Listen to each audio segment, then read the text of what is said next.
Nath hello friends welcome to my channel. आज ये video में +3 सेकेंड सेमिस्टर जोटा हिस्ट्री ऑनर्स रो मेजर पेपर 4 रोजी बा कोर पेपर 4 रो आम यूनिट 3 डिस्कसन करवा। तो पूर्व वीडियो आम यूनिट 3 रो 1 मार्किया क्वेश्चन आलोचना करछंती। ए वीडियो आम 2 मार्क क्वेश्चन आलोचना करवा। देखंतु ए चैनल आपन सब जाक हिस्ट्री ऑनर्स रो एनईपी 2020 सिलेबस अनुसार क्लास मिल जिवो। तो जो मैंने से वीडियो देखा चाहते यही चैनल प्ले लिस्ट को जातु आ सब वीडियो मिल जाव से नोट कर नियंतु। आज ये वीडियो में 2 मार्किया क्वेश्चन डिस्कसन करवा।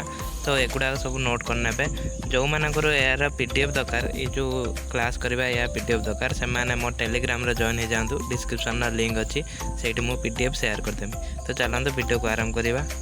ये प्रथम क्वेश्चन देखा कॉलेज ऑफ कार्डिनाल कौन देखा मध्ययुगीय पोप नियुक्ति निमंते नूतन रूपे गठित विशारद धर्मजाजकों को नहीं गठित संगठन को कॉलेज ऑफ कार्डिनाल कहुए। यहाँ कौन एटा ना गोटे संगठन द्वारा ये जो विशारद धर्मजाजक नहीं गोटे संगठन होता कहगला कॉलेज ऑफ कार्डिनाल। ख्रीष्टीय 1059 यही संगठन निमंते निष्पत्ति ग्रहण कर ख्रीष्टीय 1059 यहाँ हम बोली ये संगठनटा कौन होता ना निष्पत्ति नि जाइथिला।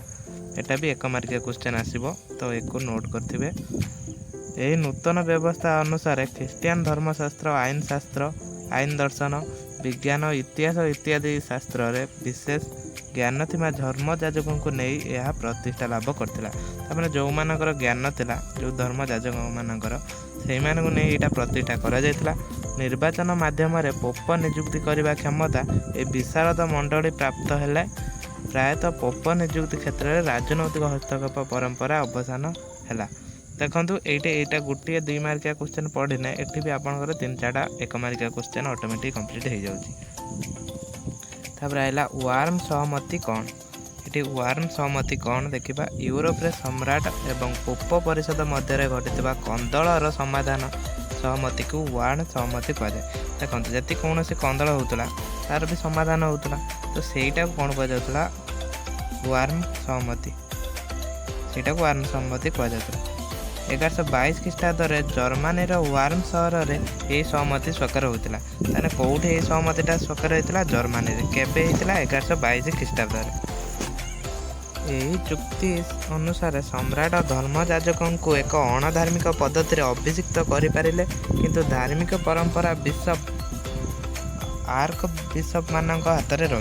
यही चुक्ति फल पोपों सम्मान और कर्तृत्व बहु गुण वृद्धि पाला। ये जो चुक्तिटा होता जर्मनी या द्वारा कौन है ना पोपों सम्मान आ जो कर्तृत्व बहु गुण वृद्धि पाई। देखा 3 नंबर क्वेश्चन है रोमान आद्य बिशप माने किए थे। रोमान जो आद्य बिशप थे से किए थे। रोमान नगरीर बिशप ख्रीष्टियान संगठन सबुठारु क्षमताशील पदाधिकारी थे। रोमान नगरी बिशप ब्रिक बा बिशप पदवी सेंट पीटर द्वारा प्रतिष्ठित होता विश्वास करा जाए। ताने यहाँ क्या द्वारा प्रतिष्ठित होता विश्वास करा जाए ना सेंट पीटर या प्रतिष्ठा करते विश्वास करा जाए। सेंट पीटर ही थे ख्रीष्टियान समाजर प्रथम पोप। सेंट पीटर किए थे ख्रीष्टियान समाजर प्रथम पोप। तापर अन्य माने पोप आसते। तापर आइला ख्रीष्टियान साधु मानक जीवन शैली किपर था। ये ख्रीष्टियान साधु मानकर जीवन शैली विषय पढ़े। मध्ययुग ख्रीष्टियान साधु सन्त माने नम्रता सहित सरल और श्रृंखलित जीवन शैली अपणाई थे।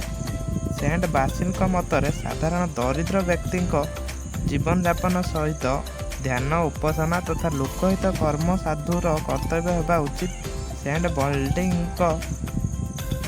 लाटिन भाषा साधु मान निमित्त आचरण संहति साधु मंडली निमित्त नियम बड़ी प्रणयन करते। मतरे साधु माने निजस्व जीवन आश्रम धार्मिक अनुरक्त भक्ति उपरे गुरुत्व देवा उचित। यानी से कहले साधु माने कौन जीवन श्रम धार्मिक अनुरक्ति और भक्ति उपरे गुरुत्व देवा उचित। सेंट बेनेडिक्ट साधु मंडली कार्य कौन था। सेंट बेनेडिक्ट प्रतिष्ठित साधु मंडली प्रतिष्ठा काल धर्म प्रचार कार्य में प्रमुख भूमिका ग्रहण करता। माने एमानकर कौन काम था धर्म प्रचार करने। तत्कालीन इंग्लैंड और जर्मनी जनसाधारण यह संगठन द्वारा ख्रीष्टियान धर्म में दीक्षित होते। कौ माने इंग्लैंड आ जर्मनी माने यही धर्म प्रचार द्वारा ख्रीष्टियान धर्म रे दीक्षित होते। पोप पृष्ठपोषकतार बेनेडिक्टाइन साधुगण समग्र पश्चिम यूरोप ख्रीष्टियान धर्म प्रचार प्रमुख भूमिका निर्वाह करथिले। यूरोपर धर्मीय समाज रे संस्कार एमानकर अन्य एक लक्ष्य थिला। एमाने कोन ना यूरोप रे धर्म प्रचार करथिले। ब्रुनो चर्च रो संस्कार विषय रे उल्लेख कर। जने संस्कारक रूपे ब्रुनो नवम लियो नाम धारण करी 1049 रु 1054 ख्रीष्टाब्द पर्यंत पोप रूपे कार्य करथिले। चर्च परिचालना क्षेत्र में विभिन्न पदवीर नीलामी बा किणाबिका परंपरा को बंद करने निमंते से साइमन ने अध्यादेश जारी करथिले। चर्च रे प्रचलित विभिन्न अनैतिक कार्य धर्मजाजक मानक विवाह रखिबा परंपरा निषेध करथिले। समग्र यूरोप महादेश को ख्रीष्टियान प्रति अनुगत्य और प्रतिबद्धता सृष्टि करने ब्रुनो थिले प्रथम पोप। 7 नंबर ख्रीष्ट धर्मर 7 गोटी पवित्र व्रत बा संस्कार कौन थिला? ये तो 7टी संस्कार थिला, नोट कर नेबे। तापर आसिला स्तरीकृत धर्मजाजक संगठन विषय संक्षेप लेख। समयक्रमे ख्रीष्टियान धर्मजाजक संगठन ने पदवी सृष्टि करा जाय पदवीधारी मानक विभिन्न दायित्व अर्पण कराला। कौन है ना पदवी सृष्टि कराला, से पदवीर विभिन्न दायित्व समस्त दिया जाए। से गुड़ा देखिए पाट्रियार्क मेट्रोपोलिटान बिशप और प्रीट्स एवं 4 गोटी स्तर धर्मजाजक पदवी सृष्टि करा। ताने ये 4 गोटी स्तर ये 4 गोटी स्तर कौन है धर्मजाजक पदवी सृष्टि कराला। ताकू भी कार्य करा सब नोट कर नेबे, नोट करी पढ़िबे। तापर ख्रीष्टियान साधु संगठन विषय उल्लेख कर। ये ख्रीष्टियान साधु संगठन विषय लिखिबे। तापर तृतीय इनस्टेन का अवदान उल्लेख कर। देखु एगुड़ा सब नोट कर पढ़ी नेबे। तापर आइला कार्थेसियान साधु संगठन कौन। तापर आइला चर्च और नारी शक्तिकरण विषय संक्षेप लेख।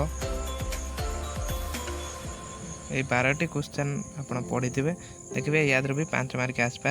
आदि गोटे 2 मार्क क्वेश्चन आपण मैंने पढ़ुं से आपको 3टा 4टा 1 मार्किया क्वेश्चन मिल जाऊँगी। तो यार जो मानक यार पीडीएफ जदि कार दरकार टेलीग्राम जॉइन कर मुझे शेयर करदेवी।